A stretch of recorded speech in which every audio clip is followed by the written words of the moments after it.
What was Firewatch actually about anyways? Let's watch Have this. you ever noticed how the older you get, the less willing you are to try new things, and the more paranoid you are? Oh. Maybe your parents just didn't understand or approve of your taste in music growing up, or they didn't understand why you wanted your ears pierced, or why you watched Vine compilations.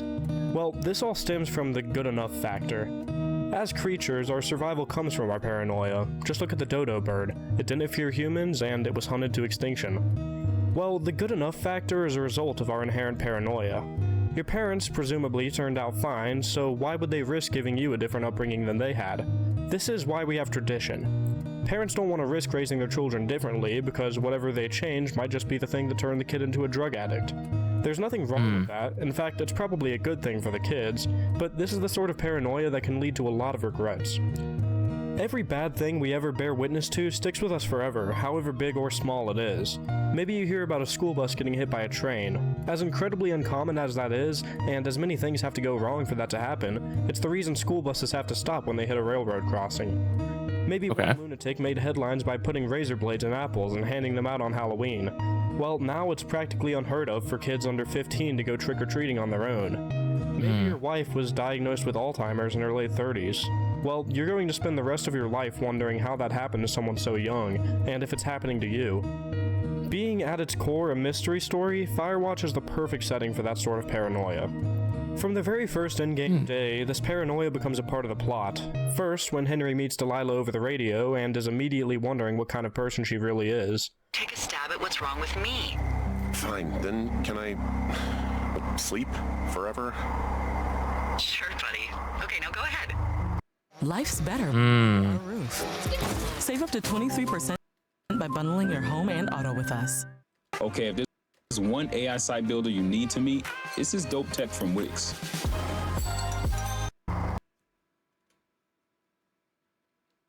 Sleep forever?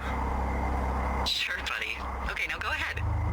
They're right. Yeah, they do establish a bit of paranoia right off the bat, because that is the day that we would get to the Firewatch Tower. Okay, you're probably just rebelling against a mom who wishes you had given her grandkids, by the sound of your voice, at least 15 years ago. You come out here and it really grinds your gears and you love it. Can I sleep now? And a minute later, you encounter this mysterious figure looking over you in the woods. There's some guy out here giving me the creeps. Henry is immediately paranoid, as evidenced by the fact that basically every player will choose to call it in to Delilah. She then tells a little joke, having caught on to Henry's paranoia and choosing to make fun of him for it. Henry, there's something someone should have told you about this area. What is it? It's outside. The whole thing. And people I remember her saying that, and I was like, fuck you. No, I saw someone. I'm not crazy. come and go as they please. It's madness. Yeah, okay, I get it. Bumping into someone in the middle of nowhere is part of the fun. That's humorous. Well, these paranoias keep mounting until the plot really gets started, when one of the communication cables is cut by two college girls who were partying at the lake the day before. From the cut comm line, we follow a trail of beer cans and a smokestack back to their camp, and find that it's been completely torn apart. Maybe it was a bear, maybe it was that mysterious man we found, it might have even been Delilah trying to frame us for some reason. Well, this is where things start to get interesting. We have a late night with Delilah, where we're talking on the radio with her about the things that men and women talk about late at night. I wish I was over there. I wish you were too. We could sit outside. We could talk about these radios. We could, Depending on how you play this, our trust in her is growing. It's no coincidence that this night is also when we see our first forest fire crop up. We can either be paranoid of Delilah, or we can be paranoid that we're being too hasty and giving up on Julia too quickly and that we shouldn't be out here in the woods, but taking care of her back in Boulder. Either way, our paranoia is rising. Henry's too paranoid to even enjoy the company of a charming woman on the other side of the forest without feeling like he's doing wrong. She's sick, and I shouldn't be here, but I am. I'm sorry, Henry. What is it? We'll get into it. Okay. Well, in the meantime, you are here, and it's beautiful, and escaping isn't always something bad. Yeah, sure. Shortly after, we're headed to the lake to go fishing when we find a clipboard that has transcriptions of our conversations with Delilah. Right. As we investigate further, we get knocked out, and the clipboard is taken back from us. This is where Henry's condition goes from being paranoid that he's a bad person to being paranoid that he's schizophrenic. Over the next hour of the game, this cascades into Henry asking Delilah if she or any of this is real, or if he's set to get Alzheimer's too. Maybe Yeah. he and Julia live near some sort of power plant that gave them a predisposition towards early onset dementia. Am I just making all of this up? I mean, the eavesdropping, the spying, is this... Fuck, is any of this real? What? Are you serious? Maybe I'm just losing my mind. What? Like Julia. And maybe No, it's happening to me, and I'm imagining that I have a boss out here and that we're being spied on. Henry.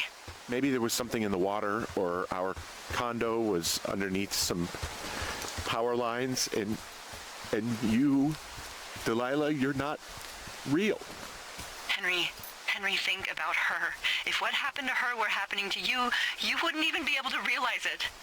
Maybe Delilah is part of some sort of social experiment trying to pick apart Henry's brain. Is the government involved? Are the firefighters in on it? Is somebody trying to frame Henry for the disappearance of those two girls? If they have recordings of our conversations with Delilah, then they could totally pull off that framing. Yeah. Sure, this is an extreme example. After a revelation like Henry has when he finds that clipboard, I'm sure most of us would be having similar thoughts.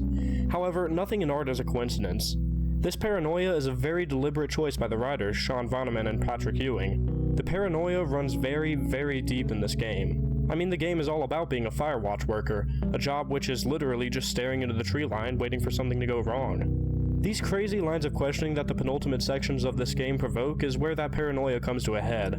Yeah. We stumble upon a secret facility where we find some sort of high-tech signal locator and documents detailing the personality traits of Henry and Delilah, and we even see on Delilah's psych report that she's some sort of compulsive cheater, and that she flirts with all of the Firewatch workers in spite of having a husband back in civilization.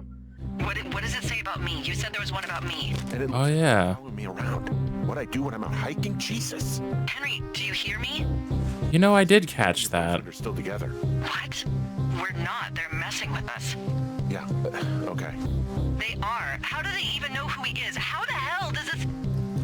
I'm so sick of letting these people do this to us. We should just burn the place down. Delilah insists that I'm not gonna lie, that moment when that happened, she scares me. Right at that moment and everything after that, she was scared. She was just starting to scare me instead. Up to a point, I could understand her motivations, but like she sounded so different. She did not sound like herself. I didn't like that. And I wouldn't be surprised if there was something nefarious going on that she was doing, or if she was involved with the people doing all this research and digging, who knows? But whoever wrote that report is just trying to make Henry more paranoid and drive them apart, but the thoughts that are going through Henry and the player's head at this point are bordering on schizophrenic. It wouldn't be much of a stretch at all if Henry were to start believing that Delilah, the mysterious man, the girls, the firefighters, and the people that hired him are all a part of some elaborate plot to conduct some sort of research on him. I did have that I'll thought. give a brief recap as to what is actually happening, as it isn't all that important to Henry's story. Henry isn't the subject of some grand conspiracy. Nobody's trying to research him. Delilah isn't lying about who she is. It was all just some poor, misguided, and crazy man trying to scare Henry and Delilah off of his trail, as he was hoping nobody would find him. His son was killed while trying to scale a shale slide in a cave, and so he retreated to a hideout in the woods, hoping to never be found again. As all of these revelations are being had, the various fires that have cropped up over the summer have merged together, and all that's left is to try to keep them under control, and to evacuate the various Firewatch workers. Delilah gets on the helicopter first and flies away while we're still on our way to the helipad. Fortunately, once we get to Delilah's tower, which is right next to the helipad, we manage to contact her one last time using our radio. Now it's time to figure out what we can really take away from this game. The mountain Right. paranoia of any adult's life is the problem. Well, now it's time to find out the solution. In my playthrough, I wanted to see Henry move on. Julia was a lost cause. She wouldn't even recognize Henry if she came back, and she was never going to get better. There was nothing left for Henry to do but try to make the rest of his life count. I asked Delilah to come back to Boulder with me, and she told me that I should go visit Julia, and then try to figure things out. Both of us were trying to figure out what would be best for Henry, and both of us were right. Henry's never going to truly get over what happened to Julia. He's going to spend the rest of his life wondering what happened to her, what he could have done to prevent it, whether or not it was inevitable. Yeah. Delilah was right. Visiting Julia one last time probably wouldn't have done any harm to Henry, because it would have only confirmed what he already knew, that he was right and that he did need to move on. So what did Henry learn over the course of this game? In the beginning of the game, we hear Henry talk about how he shouldn't even be out here, and therein lies his ultimate paranoia. He's worried that moving on from Julia is wrong and unethical. After all, it's not like she's dead. She's sick. Right. And I shouldn't be here, but I am. Well, in the end, Henry learns that this is exactly where he should be. He doesn't need to worry if he's wrong for leaving Julia with her parents. He's in his late 30s. To devote so much of his life to Julia would only add to the damage that her disease caused. He doesn't need to feel bad for moving on. He needs to keep moving forward. Over the course of Firewatch, Henry finally overcomes the paranoia that came from Julia's disease. He'll never truly forget what happened to Julia, but he learned to forgive himself. This forest was nothing but a place where time didn't pass, where Henry could wait for that revelation to come, and now the wait is over, and he can start living his life once again. Yeah. Yeah. No, that was good. That was a really good analysis of it. And yeah, I think ultimately that is what he had to learn while being out there. He had to learn how to move forward and what that meant for him. So yeah, that's a really nice analysis. I actually really like that. I'm scrolling through. If anyone doesn't know, I hope I don't butcher this, Leadhead. Subscribe to Leadhead. Because apparently, this person is really good with their reviews. Now let's see. This analysis, more than any of the others I've watched, have actually made me want to play this game. Yeah, I kind of want to replay it now, just to notice all the stuff that he pointed out. So, good on you, Leadhead. It was about having huge hands. God damn it. Throughout this game, you never see anyone at all. You only talk to Delilah on your radio with a charismatic personality which leads you to develop a sort of relationship, and once it finally leads up to seeing her at the end, she's gone. That was a hard punch. Well, no, you see people. You see people in the game. But also, this game is pretty old, so you might just forget. That's fine.